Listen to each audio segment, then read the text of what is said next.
तो फ्रेंड्स, तो आपका स्वागत है हमारे चैनल लर्न विद आदित्य में। तो आज हम क्या पढ़ेंगे? आज हम चर्चा करेंगे हिंदी साहित्य के इतिहास के कुछ महत्वपूर्ण प्रश्नों के बारे में। कुछ महत्वपूर्ण प्रश्नों के बारे में बात करेंगे। तो चलिए देखते हैं। इनमें हमने ऐसे प्रश्नों को शामिल किया है जो कि प्रीवियस ईयर में या तो आए हुए हैं या तो आने की संभावनाएं बहुत ज़्यादा है। बहुत इंपॉर्टेंट प्रश्न है। तो चलिए शुरू करते हैं। प्रश्न नंबर 1 है हमारा, अग्नि की उड़ान पुस्तक के लेखक हैं आचार्य महावीर प्रसाद द्विवेदी, हरिशंकर परसाई, सीवी रमन, एपीजे अब्दुल कलाम। तो अग्नि की उड़ान पुस्तक के जो लेखक हैं हमारे, वो डॉक्टर एपीजे अब्दुल कलाम हैं। इनको क्या है? इनको मिसाइल मैन भी कहा जाता है, हमारे देश के मिसाइल मैन हैं। चलिए अपने अगले प्रश्न में पढ़ते हैं।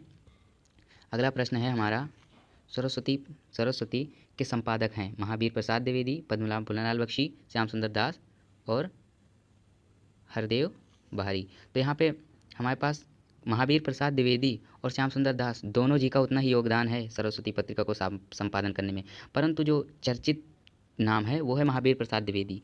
तो हम महावीर प्रसाद द्विवेदी को टिक कर देंगे। हालांकि श्याम सुंदर दास भी का योगदान सरस्वती पत्रिका को संपादन करने में बहुत अधिक रहा, परंतु चर्चित नाम है तो महावीर प्रसाद द्विवेदी सही ऑप्शन है। देखिए, ये 2016 SE 17 में भी आया हुआ प्रश्न है। चलिए अपने अगले प्रश्न पर बढ़ते हैं।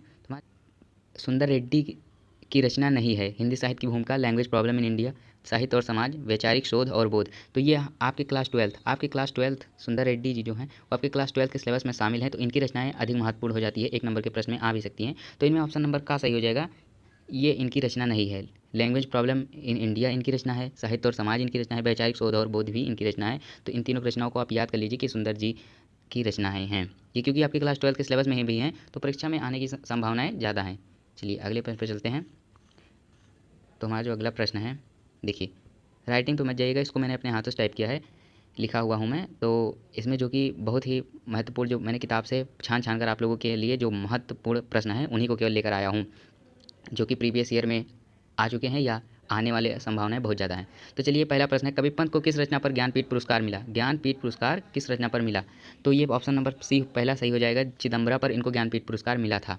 और हमारा क्वेश्चन नंबर, चलिए दूसरे प्रश्न पढ़ते हैं। दूसरा प्रश्न है, अनामिका के रचयिता हैं महादेवी वर्मा, सुमित्रानंदन पंत, निराला और अज्ञे। तो यहाँ पे ना तो महादेवी वर्मा सही है ना सुमित्रानंदन पंत सही है, ये हो जाएगा निराला। निराला सही है।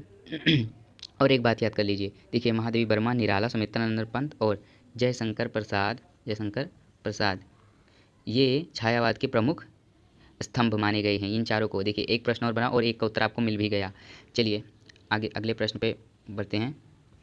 तो जो हमारा अगला प्रश्न है, देखिए अगला प्रश्न है, निम्नलिखित में कौन सा कथन सही है? रूढ़िवाद का विरोध को निम्नलिखित में से कौन सा छायावाद के प्रति, मतलब छायावाद के लिए कौन सा कथन सही है? रूढ़िवाद का विरोध, कला पक्ष की प्रधानता, प्रकृति का मानवीकरण एवं प्रेम भाव, ईश्वर के प्रति। देखिए ऐसे जो जो कथन पर आधारित प्रश्न रहते हैं वो 1 नंबर के अधिक महत्वपूर्ण हो जाते हैं। तो यहाँ पे जो ऑप्शन नंबर सही हो जाएगा सी, प्रकृति का मानवीकरण और एवं प्रेम भाव। यही ही छायावाद की परिभाषा भी है। क्या है? छायावाद की परिभाषा है, प्रकृति का मानवीकरण एवं प्रेम भाव। चलिए अपने अगले प्रश्न पर चलते हैं। तो यहाँ पे प्रश्न है, देखिए ये प्रश्न बहुत ही इंपॉर्टेंट है, अधिक महत्वपूर्ण। ये ना जाने कितने बार आया है, 17 में आया है, 18 में आया है, 19 में आया है, ऐसे ये आया है, क्या पता ये 24 में भी आ सकता है। इसकी 2024 में आने की बहुत ही अधिक चांसेस है। तो इसको तैयार कर ही लीजिए। तो खड़ी बोली हिंद का प्रथम महाकाव्य कौन सा है? ग्राम्य, कामायनी, परीक्षा गुरु, प्रिय प्रवास। तो इसमें ये सही हो जाएगा, प्रिय प्रवास। ना तो ये सही होगा, ना तो ये सही होगा, और ना तो ये सही होगा। प्रिय प्रवास प्रथम महाकाव्य है खड़ी बोली हिंद का। परीक्षा गुरु तो प्रथम उपन्यास है। देखिए एक प्रश्न और बना कि प्रथम उपन्यास कौन है? तो उपन्यास है, प्रथम उपन्यास परीक्षा गुरु है, जो कि किसके तरह, लाला श्रीनिवास द्वारा रचित है। चलिए अगले प्रश्न पर बढ़ते हैं। भक्ति काल की रचना है साकेत, लहर, विनय पत्रिका, प्रेम माधुरी। तो यहाँ पे ऑप्शन नंबर 2 सही हो जाएगा, विनय पत्रिका। जिसके लेखक कौन है? इसके लेखक हैं श्री तुलसीदास जी। कौन है? तुलसीदास जी हैं। तुलसीदास जी इसके लेखक हैं। विनय पत्रिका भक्ति काल की रचना है। चलिए अगले प्रश्न पर बढ़ते हैं। दीपशिखा के रचयिता कौन है?